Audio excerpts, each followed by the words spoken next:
I have these girls seamless training bras. So it's a pack of 4. I think she might be wearing the gray one today.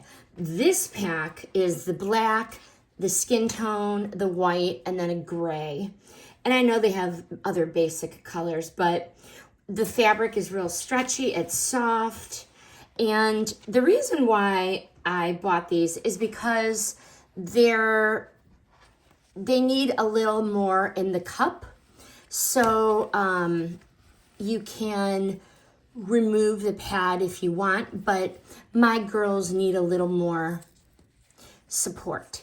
So we like these because they are adjustable, yet they're very soft and seamless. So they are invisible under their t-shirts or their dance leotards.